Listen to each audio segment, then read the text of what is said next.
I'm Brian Lawrence. I'm a professor of weather and climate computing.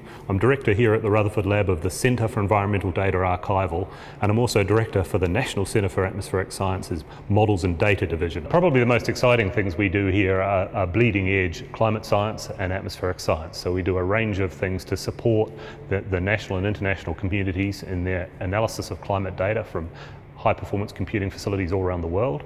We support atmospheric scientists in aircraft and field stations around the world. We support people doing really bizarre things with atmospheric science data in the laboratory. And so we have thousands of users worldwide who basically find data from here, and many of them manipulate data here, and that's becoming a bigger and larger role. And so the kind of things that we're interested in doing is supporting people with really big data challenges, because that's getting harder and harder to do in their home institutions, and so we need centralised support. The big change in the last few years is as we've become a petascale environment, we've gone from lots of network attached storage and many devices to consolidating onto a Panasas environment, which is going to cut our total cost of ownership and the number of people that have to spend time moving data from hither to thither, and just spending an enormous amount of time just doing stuff that's wasting time. And we can get our world-class data scientists working on the data and working on supporting the scientists rather than moving the bits and bytes around. So that's thing one. Consolidating the storage environment. We now have, for the first time ever, decades worth of measurements from satellites, but they're getting pretty big. So typically an input data set that a scientist might use is of the order of 150 terabytes. The processing jobs to convert all of that into a number that a weather forecaster might use or a climate scientist might want to feed into their model is considerable. Before we had a difficult management job where we had an enormous number of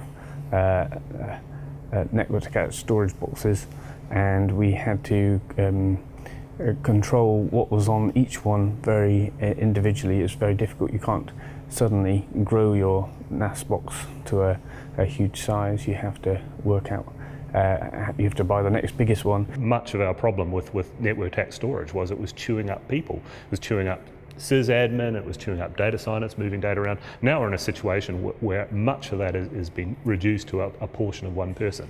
For a petascale archive, that's brilliant. One of the things that we liked about the Panasas solution was that it had a single management console, and it was very flexible in allocating storage. So we could take volumes, make them bigger and smaller, provide quotas, not have to worry about recreating the file systems if it was too small, and be able to get everything from a central management console and only have to worry essentially about one quote-unquote box.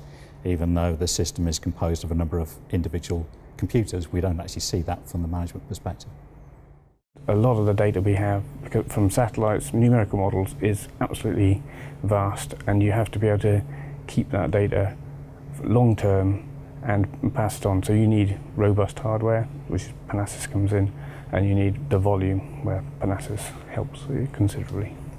The other part of what we're doing is making it a high-performance storage environment, because we're now dealing with people who really do need to analyse hundreds of terabytes of data, and they want to do that fast. So we've already seen in the few months that we've got here people whose analysis jobs were taking them 50, 60 hours, seeing them to 20 or 30 hours. And so that's a huge boon in time, because that now means that people can actually spend more time thinking about what this data tells them than actually sitting back watching the computer chuck. That's a big deal. We had a 2-day installation process. Of that, most of it was physical infrastructure installation. From the point at which we had 103 shelves in the rack and cabled up, it took us 6 hours to go from that to a 4.6 usable petabyte storage. So to go from 0 to 6 hours in a file system is pretty amazing. Panasas gives us the scalability is the real thing.